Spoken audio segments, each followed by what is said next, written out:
जय सिया राम। जय सिया राम।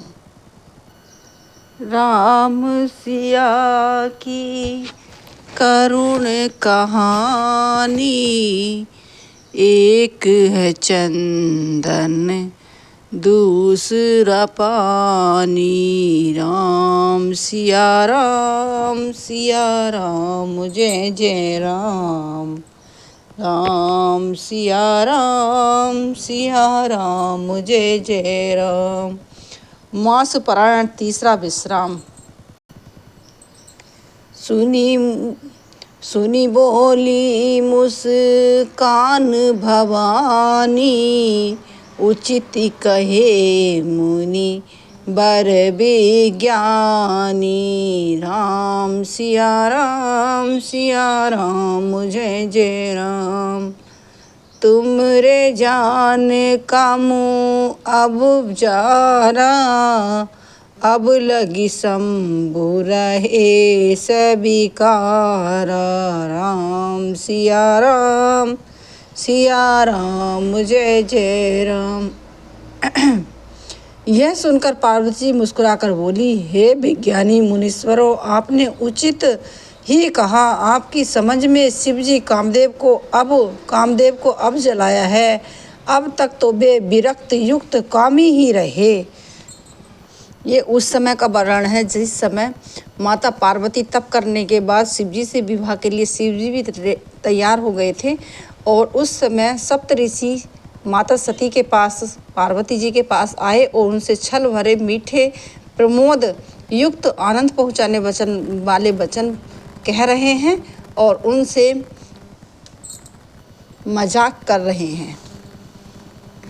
हमरे जान सदा शिव जोगी, अज अनबद्ध अकाम अभोगी। जो मैं शिव से ये अस जानी, प्रीति समेत कर्म मन बानी। राम सिया राम, सिया राम, जय जय राम। किंतु हमारी समझ से तो शिव जी सदा से ही योगी, अजन्मा, अनिध्य, काम रहित और भोगहीन और आदि। मैंने शिव जी को ऐसा समझकर ही मन वचन कर्म से प्रेम सहित उनकी सेवा की। तो हमारपन सुनहु मुनीसा, करहि सत्य कृपा निधीसा।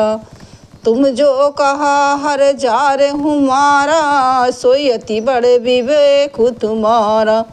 हे मुनिवरों, सुनिए, मैं कृपा निधान भगवान की प्रतिज्ञा को सत्य करके आपने जो कहा कि शिव जी का कामदेव को भस्म कर दिया, यही आपका बड़ा भारी अविवेक है। तात अनल कर सहज सुभाए, हिम्मते ही निकट जाए नहीं काऊ। गए समीप जो अबिस नसाई, असी अमंथन महेश की नाई। हे तात, अग्नि का तो यह सहज ही स्वभाव होता है कि वह पाला उसके समीप कभी नहीं जा सकता और जाने पर वह स्वयं ही नष्ट हो जाता है। महादेव और कामदेव के संबंध में भी यही न्याय बात समझनी चाहिए। जिस तरह से पाला और अग्नि का कोई साथ नहीं होता, उसी तरह से कामदेव और शिव जी का कोई साथ नहीं है। ये हर से मुनि बचन सुनी, देखी प्रीति विश्वास। रामा देखी प्रीति विश्वास, चले भवानी नाई सिर, गए हिमाचल पास। सियापति रामचंद्र की जय, पवन सुत हनुमान की जय। पार्वती जी के वचन सुनकर उनका प्रेम तथा विश्वास देखकर मुनि हृदय में बड़े प्रसन्न हुए। वे भवानी को सिर नवाकर चल दिए और हिमाचल के पास पहुँचे। शंभु प्रसंग गिरिपति सुनावा, मदन दहन सुनी अति दुख पावा। बहुरी कहे व्रति कर बरदाना, सुनी हिमबंद बहुत सुख माना। उन्होंने पर्वतराज हिमालय को सब हाल सुनाया। कामदेव का भस्म होना सुनकर हिमाचल बहुत ही दुखी हुए और फिर मुनियों ने रति के वरदान की बात कही। उसे सुनकर हिमवान बहुत ही सुखी माना। हृदय विचारी शंभु प्रभुताई, सादर मुनि लिए बोलाई। सुदनु सुखऊ सुहारी सोचाई, वे ही वेद विधि लगन धराई। शिव जी के प्रभाव से मन में विचार हिमाचल ने श्रेष्ठ मुनियों को आदरपूर्वक बुला लिया और उनसे शुभ दिन, शुभ नक्षत्र और शुभ घड़ी शोधकर वेद विधि के अनुसार शीघ्र ही लगन निश्चय करा दिया। पत्र सप्तऋषि सोई दीनी, गही पद बिनय हिमाचल कीनी। जाय विधि तिन दीन सोपाती, बाजत प्रीति नहेद समाती।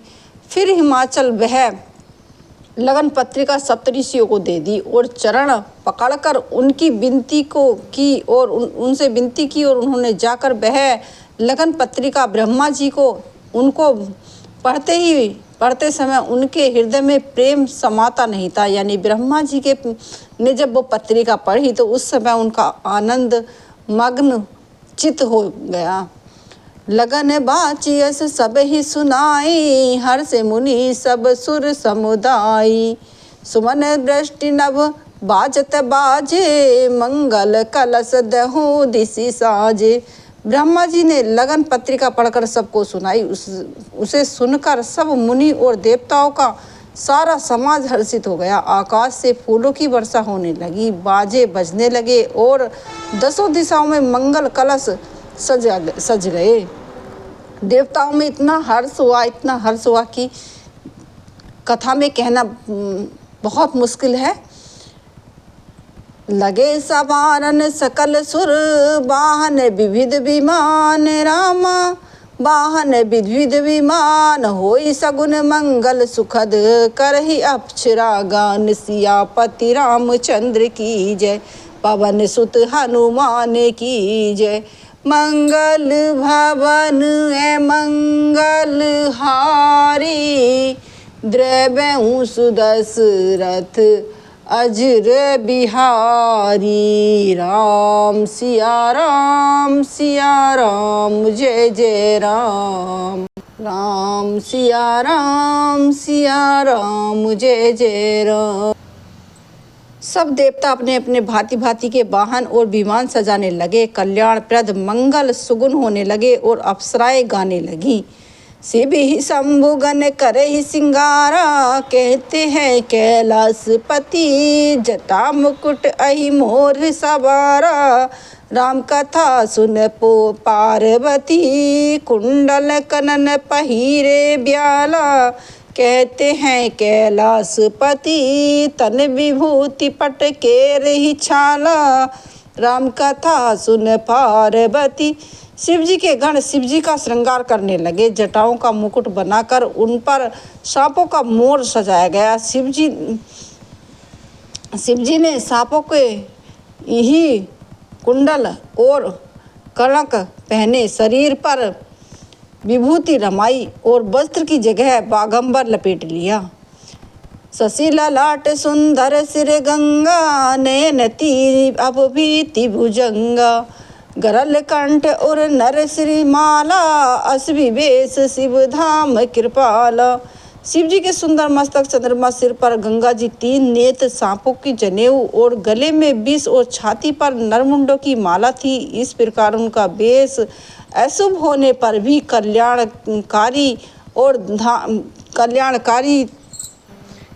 के धाम और कृपालु हैं।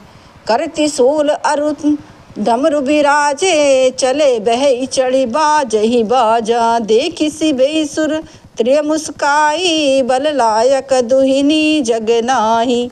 एक हाथ में त्रिशूल और दूसरे में डमरू सुशोभित है। शिव जी बैल पर चढ़कर चले, बाजे बज रहे हैं और शिव जी को देखकर देव नंगाएं मुस्कुरा रही हैं और कहती कि इस वर के योग्य दुल्हनी संसार में नहीं मिलेगी। विष्णु बिचरी आदि सुर भ्राता, चढ़ी चढ़ी वाहन चले बराता। सुर समाज सब भांति अनूपा, नहीं बारात दुल्हई अनुरूपा। विष्णु और ब्रह्मा आदि देवताओं के समूह अपने अपने वाहनों सवारियों पर चढ़कर बारात में चले। देवताओं का समाज सब प्रकार से अनुपम परम सुंदर था, पर दूल्हे के योग्य बारात न थी। विष्णु का हास बेहसी तब बोली सकल दिशराज, रामा बोली सकल दिशराज। बिलंग बिलंग होई चलू हूँ अब निज निहि सहित समाज। सियापति रामचंद्र की जय, पवन सुत हनुमान की जय। मंगल भवन ए मंगल हारी, द्रव्यु सुदशरथ अजर बिहारी। राम सिया राम जय जय राम, राम सिया राम जय जय राम। तब विष्णु भगवान जी ने सब दिग्बालों को बुलाकर हंसकर ऐसा कहा, सब लोग अपने अपने दल समेत अलग अलग होकर चलो। बर अनुहारी बारात न भाई, कहते हैं कैलाशपति। हंसी करे ऊपर पुर जाई, राम कथा सुन पार्वती। बचन विष्णु बचन सुनी सुर मुस्काने, कहते हैं कैलाशपति। निज निज सेल सहित बिलगाने, राम कथा सुन पार्वती। हे भाई, हम लोगों की यह बारात बर के योग्य नहीं, क्या पराये नगर में जाकर हंसी कराओगे? विष्णु भगवान की बात सुनकर देवता मुस्कुराए और वे अपनी अपनी सेना सहित अलग हो गए। मन ही मन महेश मुस्काई, हरि के व्यंग बचन नहीं जाई। अति प्रिय बचन सुनत प्रिय केरे, भृंग ही बेर प्रेरी सकल तन तेरे। महादेव जी यह देखकर मन ही मन मुस्कुराते हैं कि विष्णु भगवान के व्यंग बचन दिल लगी नहीं छूटते। अपने प्यारे विष्णु भगवान के इन अति प्रिय वचनों को सुनकर शिव जी भी भृंगी को भेजकर अपने सब गणों को बुला लिया। शिव अनुशासन सुनी सब आए, प्रभु पद जलज शीस तिन नाए। नाना वाहन नाना बेसा, से शिव समाज निज देखा। शिव जी की आज्ञा सुनते ही सब चले और उन्होंने स्वामी के चरण कमलों में सिर नवाया। तरह तरह की सवारियां और तरह तरह के बेस वाले अपने समाज को देखकर शिव जी हंसे। को मुख हीन विपुल मुख काहू, बिनु पद कोई बहु पद बाहु। विपुल नयन कोई नयन बहीना, रिष्ट पुष्ट कोई अति तन खीना। कोई बिना मुख का है, किसी के बहुत से मुख है, और कोई बिना हाथ का है, और कोई किसी के बहुत अधिक पैर हैं। किसी के बहुत आँखें हैं तो किसी की बहुत कोई आँखें नहीं है, और कोई बहुत मोटा है तो कोई बहुत ही दुबला पतला सा है। नाच ही गाव ही गीत परम तरंगी भूत सब, देखत अति विपरीत बोली बचन विचित्र विधि। भूत प्रेत नाचते और गाते हैं, वे सब बड़े मौज हैं, देखने में बहुत ही बेढंगे जान पड़ते हैं और बड़े ही विचित्र ढंग से बोलते हैं। तो बोलिए सियापति रामचंद्र की जय, सियापति रामचंद्र की जय, सियापति रामचंद्र की जय, सियापति रामचंद्र की जय।